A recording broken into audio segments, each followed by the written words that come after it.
अस्सलामु अलैकुम वरहमतुल्लाहि वबरकातुह। तो भाई आज हम क्लास 12 का बिज़नेस स्टडीज़ का एक सैम्पल पेपर डिस्कस करेंगे, क्योंकि जैसे कि आप सब जानते हैं कि अब बिज़नेस का एग्ज़ाम है हमारा अपकमिंग। तो उसके लिए आज की क्लास में हम सैम्पल पेपर डिस्कस करेंगे। तो थोड़ा सा सैम्पल पेपर देखना बहुत ज़रूरी है, जिससे हमें एक आइडिया हो जाता है कि एग्ज़ाम के अंदर किस टाइप के क्वेश्चन आते हैं।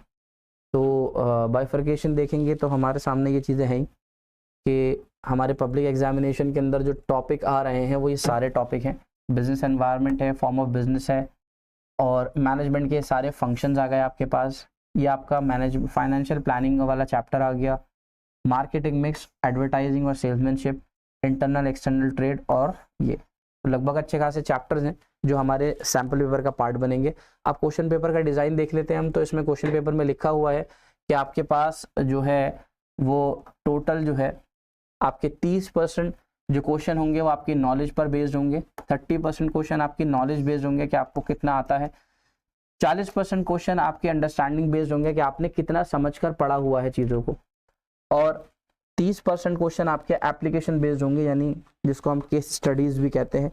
यानी इसके अंदर आपको क्वेश्चन बाकायदा एक जो कॉन्सेप्ट होता है उस कॉन्सेप्ट को अप्लाई कर एक रियल एग्जाम्पल की फॉर्म में दिया जाएगा।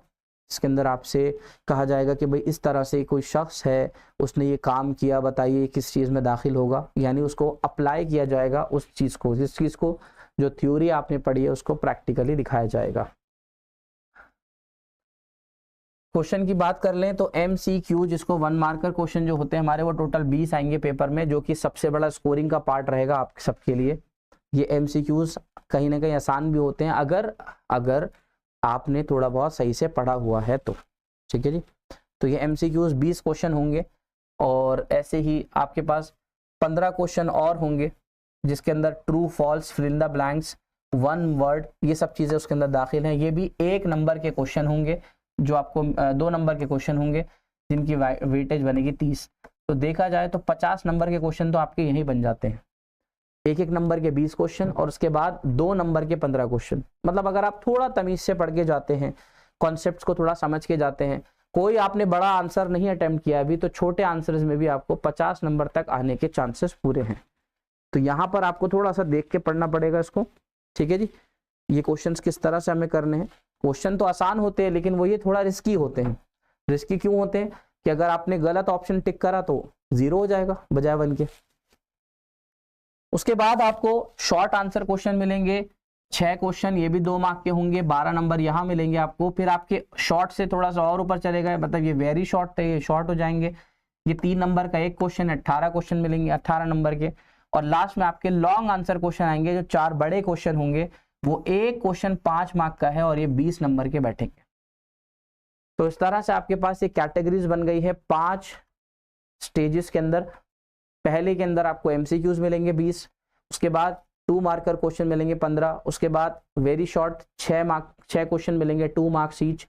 फिर आपको अगेन 6 क्वेश्चन मिलेंगे 3 मार्क्स ईच। फिर आपको 4 क्वेश्चन मिलेंगे 5 मार्क्स ईच।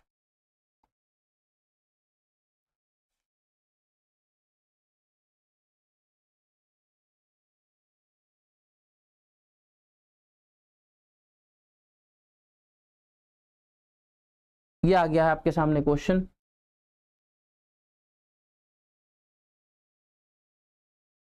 थोड़ा सा देखिए दिमाग से, ध्यान से चलना पड़ेगा। मैंने आपको बार बार बोला था, देखिए 12वीं के अंदर जो स्टैंडर्ड है वो काफ़ी अलग है 10th के स्टैंडर्ड से, ठीक है जी।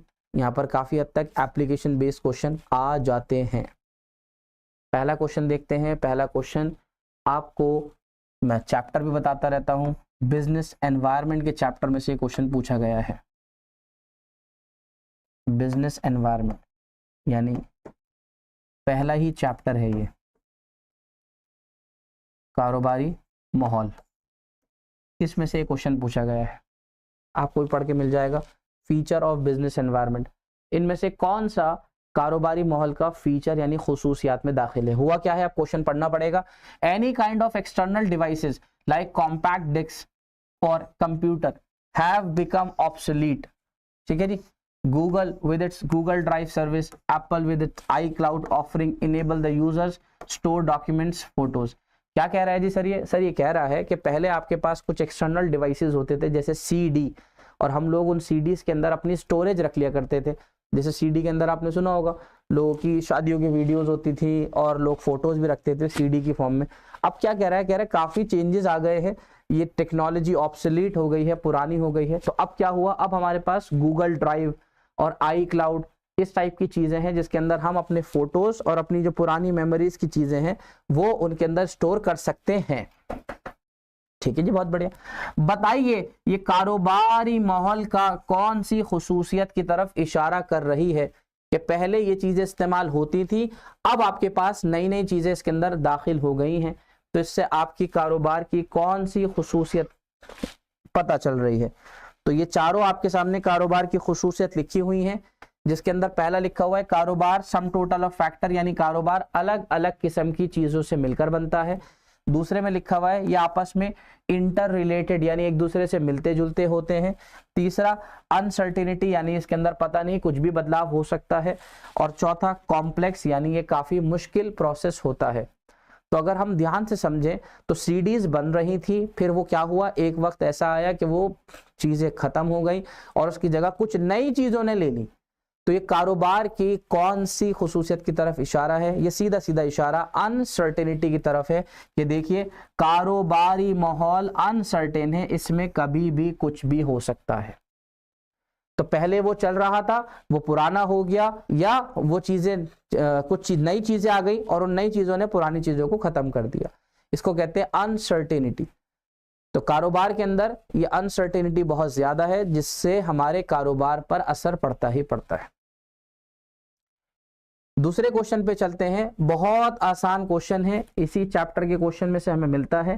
क्वेश्चन के अंदर नाम है लिबरलाइजेशन, आप सब जानते ही हो ये छोटा सा टॉपिक लिबरलाइजेशन। ये भी एक पॉलिसी थी 1991 में जब भारत ने बनाई थी, जिसका नाम था एलपीजी पॉलिसी। तो एल में लिबरलाइजेशन, प्राइवेटाइजेशन और ग्लोबलाइजेशन आता है। लिबरलाइजेशन का मतलब क्या था, बस सीधा सा मतलब पूछ रहे हैं। तो आपको याद होगा लिबरलाइज होने का मतलब था जो प्राइवेट सेक्टर है उसके ऊपर जो आपने रुकावटें लगा रखी थी उन रुकावटों को दूर कर दिया गया। तो अब आप इस मायने को देख लीजिए, कहां पर लिखा हुआ है, कौन सा है जी, integrating the economy of a country with the world, नहीं। Reduction in the number of industries reserve for the public sector, ये हुआ था इसके अंदर ही। Reducing the role of public sector, ये भी इसका हिस्सा है। Process of eliminating unnecessary control and restriction, जो मैंने आपको बताया कि जो पाबंदी आप पर लगाई गई थी, जो इंडस्ट्रीज पर पाबंदियां लगाई गई थी, उन इंडस्ट्रीज पर से पाबंदियों को हटा दिया गया। तो ये इसका सबसे करीबी मायने इसका हो गया है, जबकि ये दोनों भी इसी के असरात में दाखिल हैं। पहला भी बताता चलूं मैं आपको, ये जो लिखा हुआ है integrating the economy of the country with the world, यानी आपकी मईशत को पूरे वर्ल्ड की मईशत से जोड़ा गया, इसको हम ग्लोबलाइजेशन कहते हैं। ठीक है जी, कभी ये वाला क्वेश्चन पूछ ले आपसे, तो इसका नाम था ग्लोबलाइजेशन।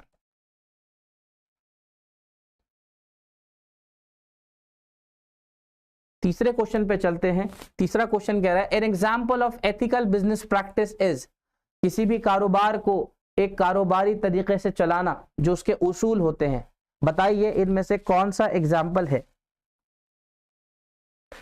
ठीक है जी, तो किसी भी कारोबार को उसूलों के मुताबिक चलाना इनमें से क्या है। To charge maximum prices from the customer, customer से ज्यादा कीमत वसूल करो, नहीं, ये तो बिजनेस के उसूल नहीं कहते। To use less weight for commodities, कम वजन की कीमतें उनको बेचो, नहीं, ये भी उसूल के खिलाफ है। तीसरा, to pay taxes to the government correctly and promptly, सरकार को सही टैक्सेस अदा किए जाए, ये भी है काफी हद तक सही है जी। और लास्ट पॉइंट है indulge in unfair trade practices, indulge in unfair trade practices यानी अलग अलग ट्रेड प्रैक्टिसेस के अंदर मुलव्विस होना। An example of ethical business practice is, अगर हम देखें तो आंसर हो गया सीधा सा अनफेयर ट्रेड प्रैक्टिसेस करना, ये भी इसके अंदर दाखिल नहीं है। ठीक है जी, तो एथिकल बिजनेस के लिए आपका आंसर हो गया to pay taxes to the government correctly and promptly, यानी आपके कारोबार के उसूलों के अंदर ये चीज दाखिल है कि आप कारोबार को उसूली तरीके से करें। उसूली तरीके मतलब साफ साफ है, ज्यादा कीमतें लोगों से वसूल ना किया जाए, उनके साथ वेट को लेकर गड़बड़ी ना किया जाए, उनके साथ चीजों में धोखाधड़ी ना किया जाए और उनके साथ अनफेयर प्रैक्टिसेस ना किया जाए, यानी उनके साथ कोई भेदभाव या जो है वो अनफेयर प्रैक्टिस करना। तो अब उसूल में आया क्या? उसूल में आया सरकार को वक्त पर और टाइमली उसका टैक्स देना, ये भी आपके कारोबार के उसूलों में दाखिल है। अगला क्वेश्चन फिर आप देख सकते हैं क्या है, which of the following does not explain the impact of government policy changes on business and industry. इनमें से कौन सी चीज है जिसका सरकारी पॉलिसी का, इनमें से कौन सी चीज है जिसका सरकारी पॉलिसीज का हमारे बिजनेस और हमारी इंडस्ट्री पे असरात नहीं पड़ते? ठीक है जी, इनमें से कौन सी चीजें हैं? तो देखो, कंपटीशन बढ़ना ये गवर्नमेंट पॉलिसी का हिस्सा नहीं है। कस्टमर का ज्यादा से ज्यादा चीजें खरीदना ये भी गवर्नमेंट पॉलिसी का हिस्सा नहीं है। मार्केट ओरिएंटेशन यानी मार्केट के हिसाब से चलना ये भी सरकार की पॉलिसी का हिस्सा नहीं है। हाँ, एग्रीकल्चर की कीमतों को चेंज करना ये सरकार की पॉलिसी के हिस्सों में आता है। ठीक है जी, तो इनमें से कौन सी चीज है जो सरकार की पॉलिसी का उनकी इंडस्ट्रीज और बिजनेस पर इंपैक्ट नहीं दिखलाता? तो वो है चेंज इन एग्रीकल्चरल प्राइसेस। अगला क्वेश्चन आपसे पूछा जा रहा है, which of the following is an important of planning. Planning यानी जो आप प्लानिंग करते हो, ठीक है जी, मनसूबाबंदी, उसके अंदर इनमें से कौन सी उसकी इंपॉर्टेंस दाखिल है? तो 4 नाम लिखे हुए हैं, आपको सिर्फ बताना है कि प्लानिंग के इंपॉर्टेंस में क्या चीज दाखिल होती है। प्लानिंग से स्पेशलाइजेशन को बढ़ावा मिलता है। अच्छा जी, प्लानिंग से हमारे जो वसाइल हैं उनका बेहतर इस्तेमाल होता है। प्लानिंग से क्रिएटिविटी कम हो जाती है और प्लानिंग से less expansion and growth, expansion कम होता है और ग्रोथ भी कम होती है। इनमें से आपको इसकी इंपॉर्टेंस बतानी है। क्या बतानी है जी? इंपॉर्टेंस। तो प्लानिंग कहीं ना कहीं रिड्यूस क्रिएटिविटी, प्लानिंग की वजह से क्रिएटिविटी रिड्यूस होती है ना? इसका आंसर हो गया बी, प्लानिंग की वजह से हमारे चीजों का यानी वसाइलों का एक अच्छा इस्तेमाल होता है। ठीक है जी, ये प्लानिंग की इंपॉर्टेंस है। देखिए, प्लानिंग की अगर कमी पूछता तो यहां पर ये वाला पॉइंट आ सकता था कि प्लानिंग क्रिएटिविटी को कम करता है। ये कमी है, खासियत नहीं है उसकी। तो इंपॉर्टेंस के अंदर कि प्लानिंग क्यों जरूरी है, तो आप ये बताओगे प्लानिंग के जरिए से हमारे वसाइलों का एक अच्छा इस्तेमाल होता है। अगला क्वेश्चन बहुत छोटा सा क्वेश्चन है, बहुत आराम से आप इसको पहचान सकते हैं। वो है dash is deciding in advance what is to be done in future. इनमें से कौन सी चीज है जो ये बताती है कि पहले से तय करना है कि आपको फ्यूचर में क्या करना है? तो आपको याद होगा, जिसके अंदर हम फ्यूचर को लेकर कुछ चीजें तय करते हैं उसको हम मनसूबाबंदी यानी प्लानिंग कहते हैं। यानी प्लानिंग की सीधी सीधी सी आपकी डेफिनेशन है। अगला क्वेश्चन बहुत आसान क्वेश्चन है, इनमें से प्लानिंग की कमी बताइए। कमी, देखिए लिमिटेशन लिखा हुआ है ना वर्ड, कमी बताइए। तो प्लानिंग की कमी है रिजिडिटी होना, प्रोबेबिलिस्टिक होना, एक्सपेंसिव होना, टाइम सेविंग होना। देखो, रिजिडिटी होना कमी है, लेकिन यहां कमी में नहीं पूछ रहा है, नहीं। एक्सपेंसिव प्लानिंग की कमी है, टाइम सेविंग यानी टाइम को सेव करता है, ये इसकी खुसूसियत है। कह रहा है कमी कौन सी नहीं है, तो आंसर हो गया प्रोबेबिलिस्टिक होना। ये प्लानिंग की कमी नहीं है। प्रोबेबिलिस्टिक का मतलब क्या होता है? पहले से कुछ अंदाजे लगाकर चलना कि हम, मतलब मेरा अंदाजा है हम इस तरह से कर लेंगे, तभी तो मंसूबा बनाया जाता है। तो प्लानिंग की कमी नहीं है ये कि ये प्रोबेबिलिस्टिक होता है। अगला छोटा सा क्वेश्चन आपसे पूछा गया, गवर्नमेंट ऑफ इंडिया ने radical change in economic policies कौन से साल में की थी? तो वह मैंने आपको भी आते ही बता दिया है। 1991 में इंडिया ने अपनी नई इकोनॉमिक पॉलिसी बनाई थी। तो ये ईयर आप याद रखिएगा, नई इकोनॉमिक पॉलिसी 1991 में बनी थी। सीधा सीधा सा क्वेश्चन है, आंसर आ गया आपके सामने। अब थोड़े से क्वेश्चन को जरा ध्यान से पढ़ेंगे, थोड़ा सा क्वेश्चन आपको परेशान करेगा। ऑप्शंस के अंदर ऑप्शंस है, क्या है जी क्वेश्चन? आपसे पूछा जा रहा है रिस्पॉन्सिबिलिटी ऑफ बिजनेस, एक कारोबार की क्या जिम्मेदारी है अपने शेयर होल्डर के लिए और ओनर के लिए। ठीक है जी, यानी जिन लोगों ने आपकी कंपनी में पैसा इन्वेस्ट किया है, जो आपकी कंपनी में हिस्सेदार हैं, आपकी उनके लिए क्या जिम्मेदारी बनती है। पॉइंट नंबर 1, उनके पैसों की सेफ्टी देना। सही लग रहा है सुनने में, तो पैसों की सेफ्टी जरूरी है। दूसरा, to provide regular correct adequate information on the financial aspect, अपनी कंपनी के बारे में जो भी आपकी मालियाती जो भी चीजें हो रही हैं उसके बारे में उनको प्रॉपर मालूमात देना। ये भी सही लग रहा है। To provide fair and regular dividend, उनको उनके मुनाफे का हिस्सा प्रॉपरली और टाइमली उनको देना। To provide service such as housing, medical और रिक्रिएशन, ये हमने कहीं नहीं पढ़ा कि आप अपने शेयर होल्डर को मेडिकल सर्विस देंगे या उनको घर बना के देंगे, तो ये चीज तो हमारी उसके जिम्मेदारी में दाखिल नहीं है, ना ये हमारी जिम्मेदारी है। हाँ, ये जिम्मेदारी हमारी होती किसके लिए? हमारे मुलाजिमीन के लिए, लेकिन हमारे शेयर होल्डर के लिए जिम्मेदारी नहीं है। तो कौन कौन सा पॉइंट हो गया? 1, 2 और 3। अब आप इनमें ऑप्शन देख लीजिए, ये कह रहा है पहला और चौथा, पहला और तीसरा और ये सब, तो हमारा आंसर है 1, 2 और 3। हमारे हिसाब से ये पहले 3 पॉइंट होने चाहिए। हमें इन्वेस्टमेंट में सेफ्टी मिले, हमें प्रॉपर इंफॉर्मेशन मिले और बकाया हमें डिविडेंड मिले। अगला क्वेश्चन क्या है? The capital structure of a firm refers to choice of that combination. आपको मैंने बताया भी था कि कैपिटल स्ट्रक्चर का मतलब क्या होता है। कैपिटल स्ट्रक्चर का मतलब होता है आपकी कंपनी में जो कैपिटल है उसमें कितना हिस्सा आपने इक्विटी से लिया है और कितना हिस्सा आपने डेट से लिया है। ये रहा आपका आंसर। कितना पैसा आपने ओनरशिप के बदले में लिया है और कितना पैसा आपने कर्जदारी की शक्ल में लिया। अगला क्वेश्चन भाई साहब थोड़ा सा समझ के चलेंगे, इसको हम रीजन असर्शन कहते हैं। ये क्या है जी? रीजन असर्शन यानी स्टेटमेंट्स होते हैं इसके अंदर, और आपको वो स्टेटमेंट देकर पूछा जाता है बताओ ये इसका सही जवाब है या नहीं है, ये इनमें से एक सही है या गलत है। थोड़े से ये क्वेश्चन आपको बहुत ध्यान से अटेम्प्ट करने पड़ेंगे समझकर, ठीक है जी, ज्यादा टाइम मत लगाइएगा बस यहाँ पर। पहला क्वेश्चन पढ़ते, असर्शन क्या? Equity share holder return consist of 2 components, dividends and capital gains. Equity share holder जो होते हैं, इक्विटी शेयर होल्डर जो होते हैं उनको रिटर्न में 2 चीजें मिलती हैं। एक तो उनको मुनाफे का हिस्सा मिलता है और कैपिटल गेन यानी जो पैसा उन्होंने लगाया होता है शेयर में वो मिलता है। ठीक है, यानी अगर मैंने 1000 रुपए कंपनी में लगाए हैं शेयर्स की शक्ल में और उसकी कीमत हो गई है 1100 रुपए, तो मुझे 1100 रुपए मुकम्मल तौर पे मिलेंगे।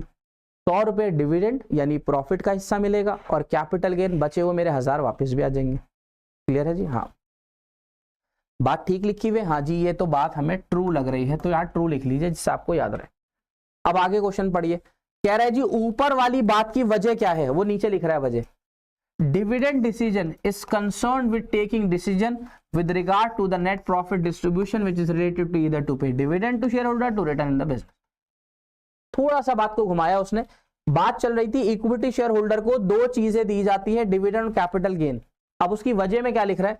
कह रहा है डिविडेंड डिसीजन, जो मैंने आपको बताया था कि फाइनेंशियल मैनेजर को 3 बड़े डिसीजन लेने पड़ते हैं। कौन कौन से? इन्वेस्टिंग डिसीजन, फाइनेंसिंग डिसीजन और डिविडेंड डिसीजन। अब बात को थोड़ा घुमा के कह रहा है डिविडेंड डिसीजन के अंदर हम ये डिसीजन लेते हैं कि कितना नेट प्रॉफिट हमें पे करना है और कितना रखना है।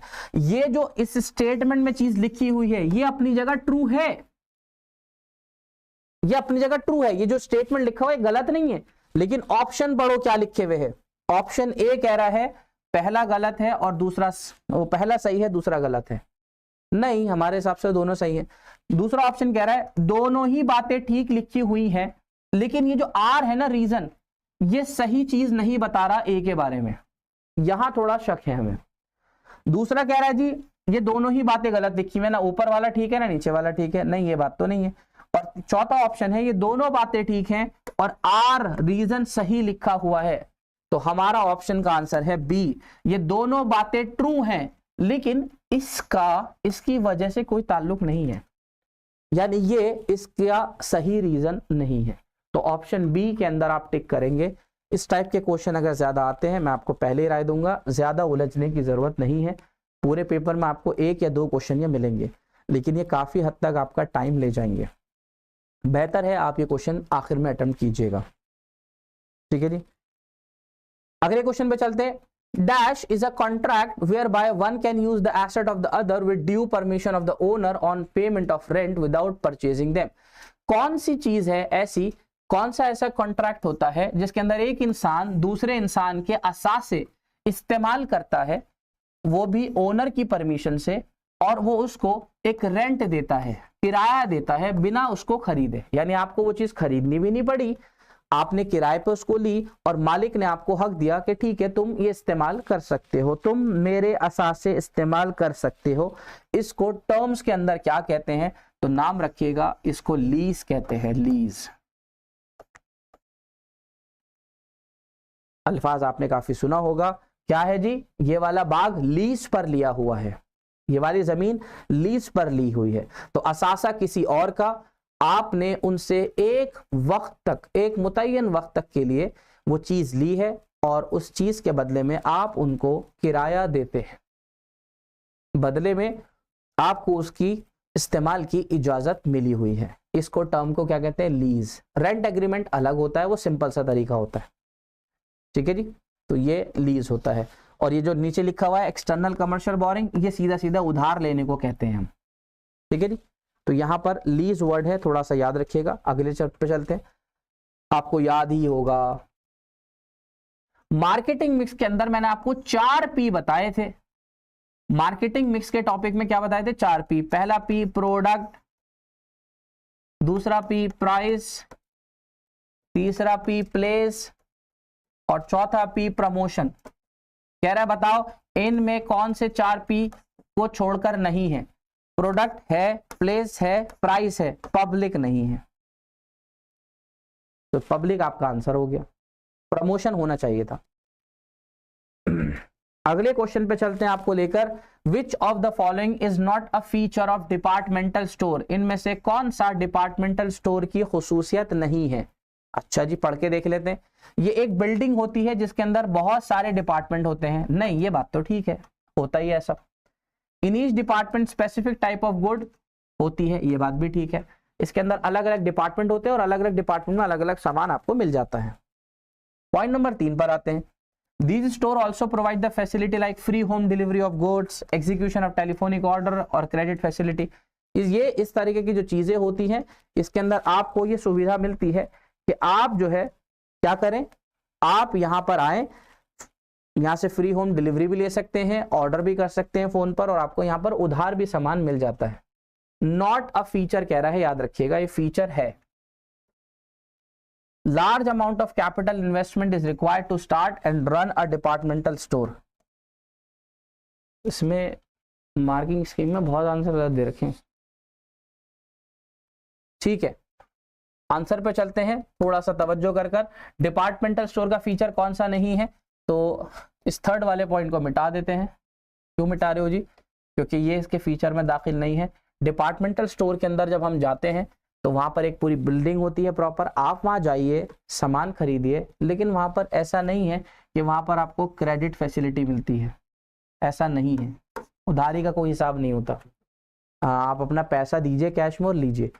आखिरी वाला पॉइंट जरा ध्यान से पढ़िएगा, कह रहा है डिपार्टमेंटल स्टोर खोलने के लिए आपको भारी मात्रा में पैसे की जरूरत होती है। ये बात बिल्कुल ठीक है, डिपार्टमेंटल स्टोर बहुत बड़े स्टोर होते हैं, इसके लिए वी रिक्वायर ह्यूज कैपिटल, हमें इसके लिए भारी मात्रा में पैसा चाहिए।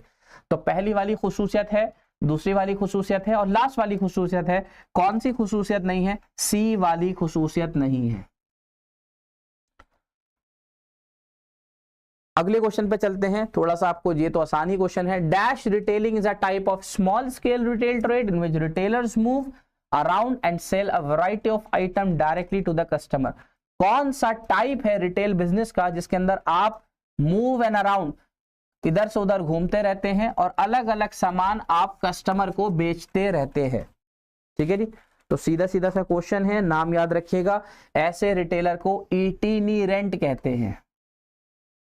ये वही है सब्जी वाले भाई साहब, या साइकिल पर या ठेले पर या रिक्शा पर जो अपना सामान लेकर चलते हैं, एक जगह से दूसरी जगह मूव करते हैं, आपके पास पहुंचते हैं और आपको सामान बेचते हैं, इनको इटिनेरेंट कहते हैं। दूसरा फिक्स शॉप है। फिक्स शॉप का मतलब आपको पता है, एक मुतय्यन दुकान जहां पर आप सामान बेचते हो। डिपार्टमेंटल स्टोर, बहुत बड़ी किस्म की दुकानें हो गई जहां पर बहुत सारा सामान होता है।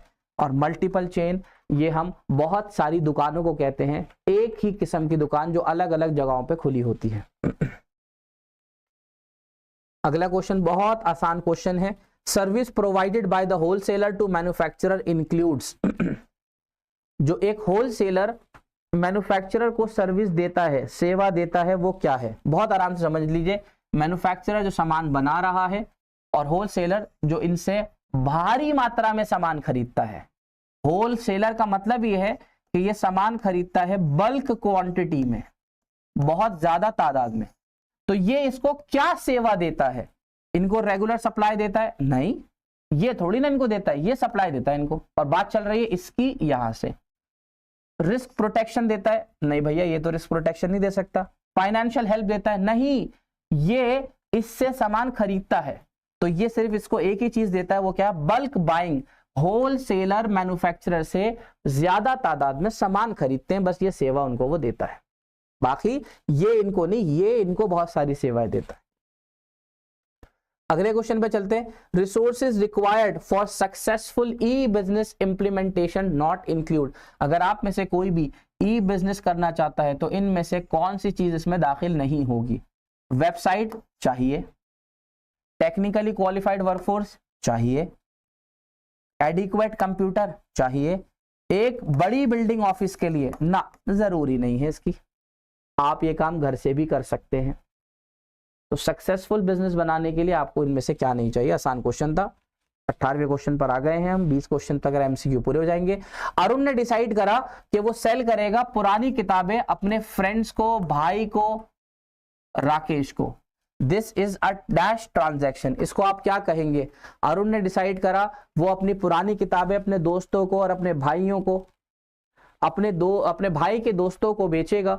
इसको आप क्या कहोगे? B2B, B2C, इंट्रा बी या C2C? देखिए, अरुण के पास पुरानी किताबें हैं, अरुण कोई किताबों का ताजिर नहीं है, तो अरुण खुद भी एक कस्टमर है, कंज्यूमर है, और ये बेच रहा है सामान अपने दोस्त के भाइयों को, तो वो भी कस्टमर है, तो ये कहलाएगा C2C। सीधी सी बात। अरुण अगर किताब बेचने वाला होता तो फिर ये B कहलाता, बिजनेस, फिर ये कहलाता B2C। लेकिन अरुण के पास अपनी पुरानी किताबें हैं तो वो एक कंज्यूमर कहलाएगा और अपना कंज्यूमर दूसरे कंज्यूमर को सामान बेचेगा। अगले क्वेश्चन पर आ जाइए। बहुत आसान क्वेश्चन है। अगर आप गए कहां पर? एटीएम करो, नहीं, एटीएम, ऑटोमेटिक टेलर मशीन, जहां पर आप गए अपना डेबिट कार्ड लेकर और आपने डेबिट कार्ड एंटर करके पिन डाला और पैसे निकाल लिए। हाँ जी, बहुत सही है। बताओ ये किस टाइप की ट्रांजैक्शन है? तो आप तो हुए बेटा C, कंज्यूमर, कस्टमर हुए। और एटीएम क्या है? एटीएम एक तरीके का बिजनेस है। हाँ, बैंक ने लगाया ना एटीएम मशीन, तो बैंक आपके लिए क्या है? एक बिजनेस। तो यहां पर जो अब ट्रांजैक्शन होगी वो किसके बीच में होगी? B से C के बीच में। एटीएम B है और आप जो पैसा निकाल रहे हो वो कंज्यूमर हो, तो ये कहलाएगा B2C। ठीक है जी। अगर आप एटीएम से पैसा निकालते और आप भी एक कंपनी होते, आप भी एक बिजनेस होते, तो फिर ये B2B हो सकता था। अगला question. In B2B transaction both the parties involve. B2B में जो ट्रांजैक्शन लेन देन होती है वो किसके बीच में होती है? मैन्युफैक्चरर सप्लायर के बीच में, कस्टमर के बीच में ना, होलसेलर कस्टमर के बीच में ना। देखो बेटा B आ रहा है ना, B आने का मतलब C कस्टमर तो होगा ही नहीं, तो तीनों ऑप्शन कस्टमर वाले हटा दो, एक ही बचा बस। B आने का मतलब कस्टमर तो हो ही नहीं सकता, C में कस्टमर होता है। तो B2B का मतलब दोनों बिजनेस है, तो एक मैन्युफैक्चरर और एक सप्लायर। तो यहां पर आकर भाई साहब आपके 20 क्वेश्चन MCQ मुकम्मल हुए। थोड़ा सा अंदाजा आपको हो रहा होगा। मैं चाहता तो उस टाइम आपको सिर्फ ऐसे भी बता सकता था, पहले का A, दूसरे का B, तीसरे का C, लेकिन क्योंकि पहला पेपर है और थोड़ा सा मुझे पता है कि पेपर का स्टैंडर्ड भी अच्छा है, तो उस हिसाब से मैंने आपको थोड़ा सा डिटेल में बताया है कि ये आंसर क्यों हुआ और ये आंसर क्यों नहीं हुआ। यहाँ पर थोड़ा से हम फिल इन द ब्लैंक्स के क्वेश्चन भी देख लेते हैं। ये 2 मार्क के क्वेश्चन है, लेकिन थोड़ा सा यहाँ पर आपको बहुत अच्छे से नॉलेज पर जाना पड़ेगा, तभी आप कर पाओगे। पहला क्वेश्चन किसका, बिजनेस एनवायरनमेंट का ही क्वेश्चन है।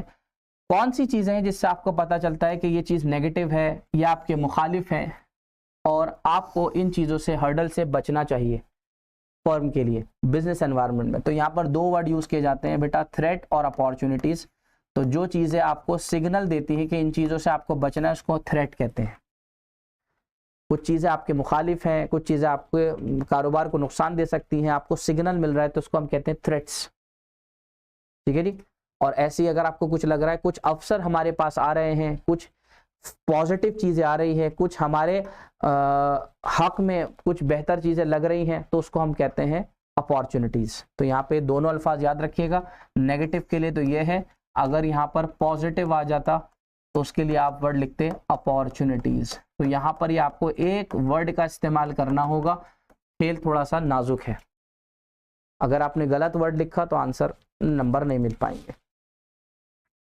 अगला क्वेश्चन है, dash are the impact of government policy changes on business and industry. अगर सरकार कोई भी पॉलिसी बदलती है तो इससे हमारे कारोबार पे क्या असर पड़ता है, सीधा सा डिमांड ऑफ कस्टमर, इससे कस्टमर की मांग पर असर पड़ता है।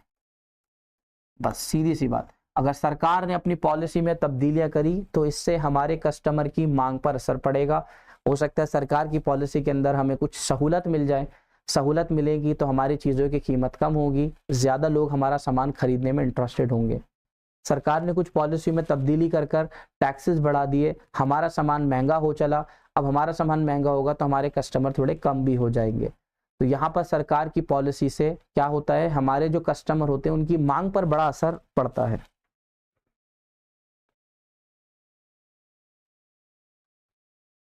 अगला क्वेश्चन आपके सामने जो है उसके अंदर आपको मैचिंग करनी है, मैच द कॉलम 1 विद 2। तो थोड़ा सा देख के पढ़िएगा, ध्यान से करिएगा। यहाँ पर कुछ एनवायरनमेंट लिखे हुए, आपको याद होगा बिजनेस एनवायरनमेंट के टॉपिक में मैंने आपको बताया था कि आपके पास अलग अलग टाइप के एनवायरनमेंट है, जिसको मैंने बार बार आपको बता रहा हूँ, पेस्टल कहते हैं हम, पेस्टल एनालिसिस। और पेस्टल एनालिसिस के अंदर आपके पास ये 6 किस्म के एनवायरनमेंट यानी माहौल है। तो उसके अंदर आपके पास यहाँ इकोनॉमिक लिखा हुआ है, अब आपको बताना है इकोनॉमिक का इनमें से कौन सा आंसर होगा, यानी मईशती माहौल इनमें से किस में दाखिल होगा। Approaches adopted for production of goods and services, regulations, government policies and attitude, strength of capital market. तो इसका सीधा सीधा सा यहाँ पर आएगा स्ट्रेंथ ऑफ कैपिटल मार्केट, यानी पूंजी बाजार के अंदर स्ट्रेंथ मिलना। ठीक है जी। दूसरा, चलो अगर मेरे को ये पहचानने में दिक्कत हो रही है तो मैं और चीज़ों से भी अंदाज़ा लगा सकता हूँ। पॉलिटिकल एनवायरनमेंट, ये जो आपके हमारे पॉलिटिकल एनवायरनमेंट जो होता है सारा, ठीक है जी। अब पॉलिटिकल एनवायरनमेंट में क्या आता है, तो आप सीधा समझ रहे हो गवर्नमेंट पॉलिसीज एंड एटीट्यूड, ये वाला पॉइंट आ गया।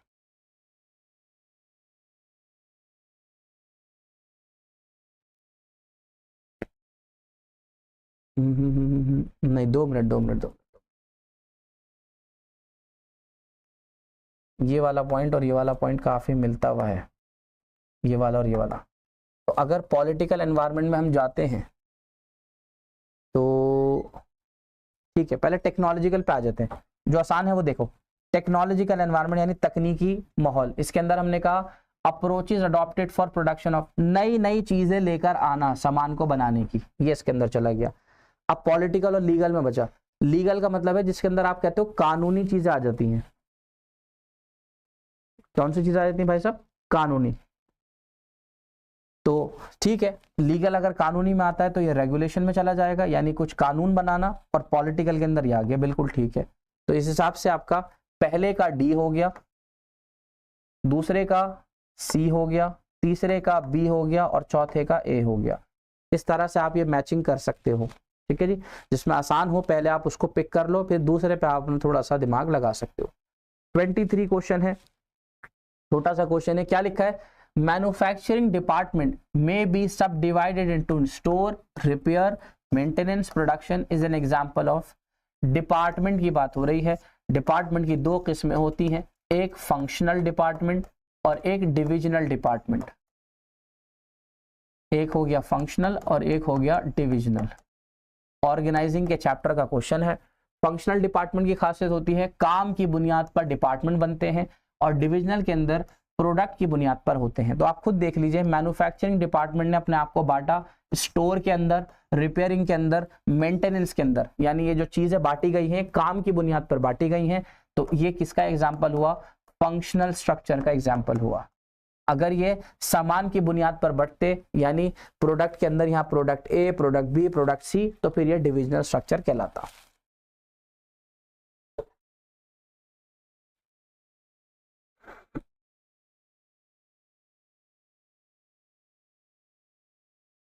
अगला छोटा सा टॉपिक कह रहा है dash shift the power of decision making to lower level under a well considered plan.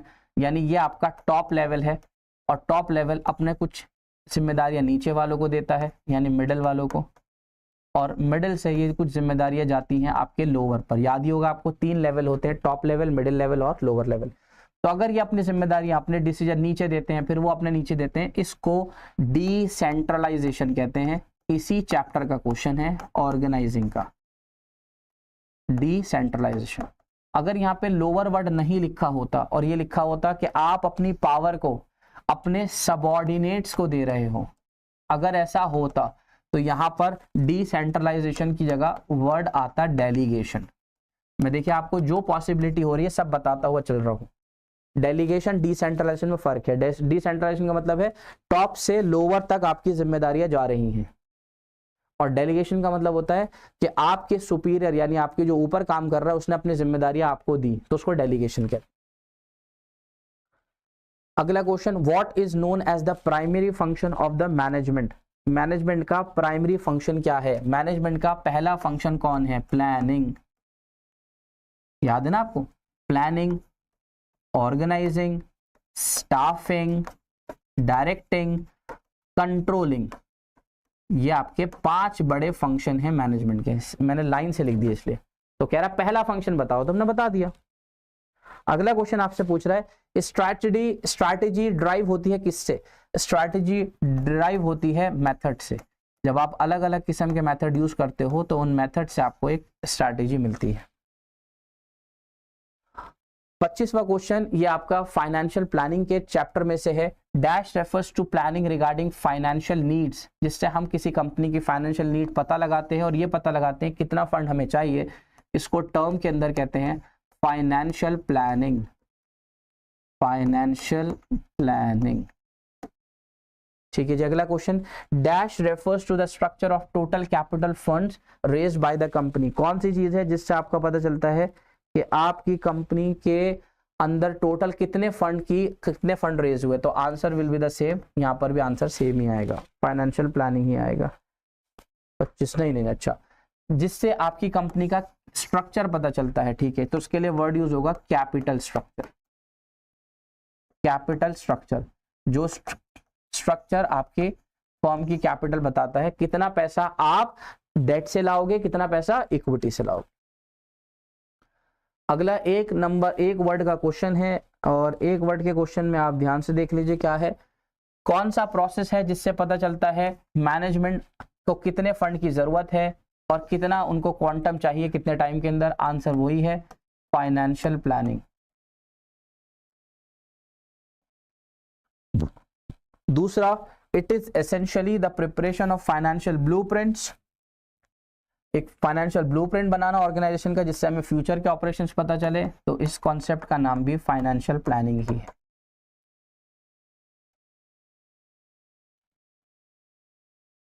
ठीक है जी। तो इस तरह से ये बहुत सारे क्वेश्चन हैं।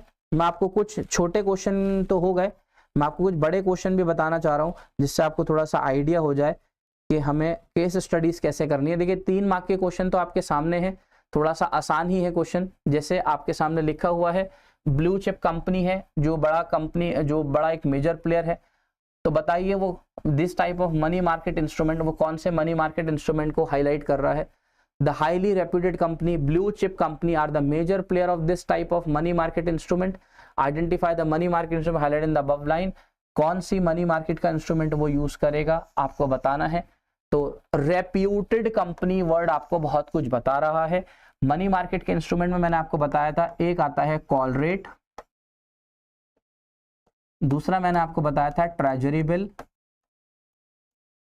मनी मार्केट के अंदर, तीसरा मैंने आपको बताया था कमर्शियल बिल, एक आपको मैंने बताया था कमर्शियल पेपर, 4 भी पड़ जाए काफी है।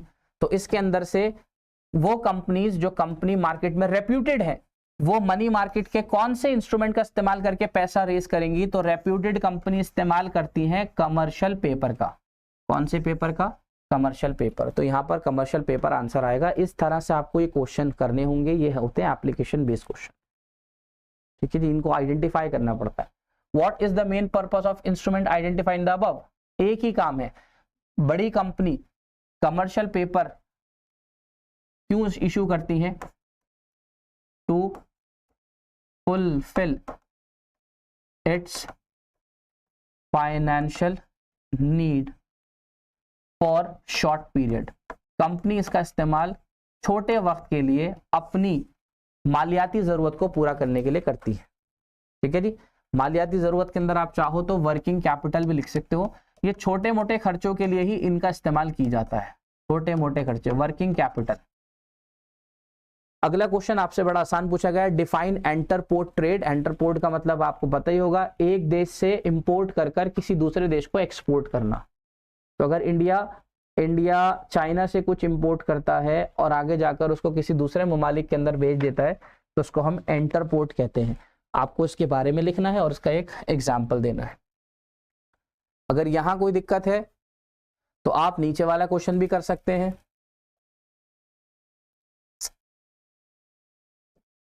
अपन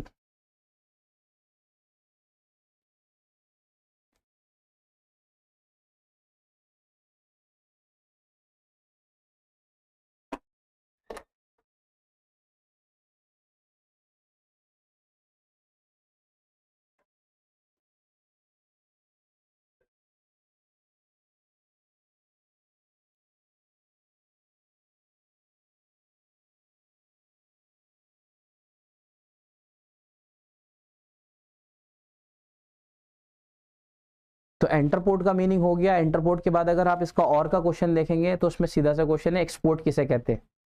तो एक मुल्क जब कोई सामान दूसरे ममालिकों को बेचता है तो उसको हम एक्सपोर्ट कहते हैं, बदले में उसको पैसा मिलता है, ठीक है जी, आमदनी आती है, जो भी आता है। तो वो एग्जाम्पल मांग रहा है तो आप एग्जाम्पल में ले लो। इंडिया स्पाइसेस एक्सपोर्ट करता है, ठीक है जी। इंडिया बीपीओ की सर्विस देता है, ठीक है जी। इंडिया यानी सर्विसेज भी देता है और गुड्स भी देता है। तो गुड्स के अंदर मसाले हैं, गुड्स के अंदर कॉटन है, ठीक है जी, गुड्स के अंदर और हैंडीक्राफ्ट के गुड्स हैं। ये सब चीज़ें हैं जो इंडिया बहुत सारी चीज़ें एक्सपोर्ट करता है, ठीक है जी। तो यहाँ पर कहने का ये है, अब देखिए एक क्वेश्चन छोटा सा 2 मार्क का ये रहा, कह रहा है कोई 2 इंटरनल सोर्स ऑफ रिक्रूटमेंट बताओ। इंटरनल सोर्स आपको पता है ना, अपने कंपनी के अंदर से ही कैसे किसी को भर्ती करेंगे। तो आपके पास 2 तरीके थे, या तो आप उसको एक जगह से दूसरी जगह ट्रांसफर कर दो, या फिर दूसरा तरीका था उसका प्रमोशन कर दो। अगर आप अंदरूनी तौर पर अगर चाहते हैं भर्ती करना तो ये, बाहरी तौर पे भर्ती करना चाहते हैं तो 100 ऑप्शन है आपके पास। कैंपस रिक्रूटमेंट, यूनिवर्सिटीज और कॉलेजेस जाकर वहां से लोगों को हायर कर लीजिए, ठीक है जी। कॉलर, कैजुअल कॉलर, कॉलिंग करके लोगों को इनवाइट करिए काम के लिए, ठीक है जी। डायरेक्ट रिक्रूटमेंट, रेफरेंसेस, किसी के जरिए किसी को बुलाना, बहुत सारे तरीके हैं आपके पास। तो इस तरह से ही छोटे क्वेश्चन हैं जो आपको देखो करने पड़ेंगे, ठीक है जी।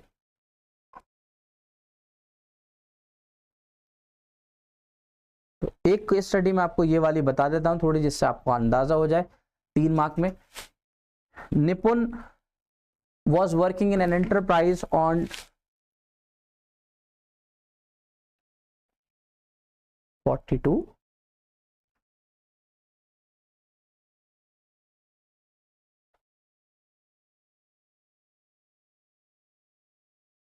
ठीक है। निपुण was working in an enterprise on daily wages basis, रोज के लिए काम करता है। It was difficult for him to fulfill the basic needs of his family, जिसके अंदर वो अपनी फैमिली की बुनियादी नीड्स पूरी नहीं कर पा रहा। His daughter fell ill, he had no money for his daughter treatment. To meet the expenses of her treatment, he participated in a cycle race and won the prize money. The cycle company offered him a permanent pensionable job which the happily accepted। आ गया समझ में question. निपुण एक company में काम करता है जिसके अंदर आपको डेली वेजेस यानी रोज की दिहाड़ी पर वो काम करता था, उसकी वजह से उसकी बुनियादी जरूरत पूरी नहीं हो पा रही थी। ये मोटिवेशन वाला यानी डायरेक्टिंग चैप्टर का क्वेश्चन है। फिर क्या हुआ, उसकी बेटी बीमार थी, उसके ट्रीटमेंट के लिए उसके पास पैसे नहीं थे, तो उसने एक साइकिल के अंदर पार्टिसिपेट करा और साइकिल की रेस में वो जीता। तो साइकिल कंपनी ने उसको एक जॉब ऑफर करी जिसके अंदर उसको परमानेंट पेंशनेबल जॉब दी, जिससे वो बहुत खुश है। तो कह रहा है by quoting the line from the above paragraph identify the need of Rahim that are satisfied. Rahim कर दिया निपुण का इसने, by the offer of the cycle company. तो यहां पर रहीम है ये, ठीक है जी। तो रहीम को कौन सी नीड पूरी हुई जिसकी वजह से वो साइकिल कंपनी के लिए बहुत शुक्रगुजार था। तो आपको याद होगा 5 नीड आपको बताई गई थी। पहली बेसिक नीड जिसके अंदर आपकी रोजमर्रा की जरूरत, इतनी आमदनी कि आप अपना खर्चा उठा लें। दूसरा सिक्योरिटी नीड जिसके अंदर आपकी नौकरी की सिक्योरिटी, जान की सिक्योरिटी। तीसरा आपकी सोशल नीड जिसके अंदर लव, अफेक्शन, रिश्तेदारी, फैमिली, दोस्त आ जाते हैं। उसके बाद सेल्फ एस्टीम नीड मतलब स्टेटस, रिकॉग्निशन, ओहदेदारी, ये सब चीजें आ जाती हैं। और 5वीं नीड जिसको सेल्फ एक्चुअलाइजेशन नीड बोलते हैं, यानी जो आपकी डिजायर है, जो आप बनना या अचीव करना चाहते हो। तो यहां पर जो उसकी पहली नौकरी थी उससे उसकी बुनियादी जरूरत पूरी नहीं हो रही थी। तो साइकिल कंपनी ने जब उसको ये दिया कि तुम्हें हम एक पेंशनेबल जॉब दे रहे हैं, तो उसके अंदर उसकी सबसे पहले बुनियादी जरूरत पूरी हुई। तो यहां पर आप इसको हाईलाइट करेंगे, the company offered him a permanent pensionable job, जिससे उसकी पहली जरूरत पूरी हो गई।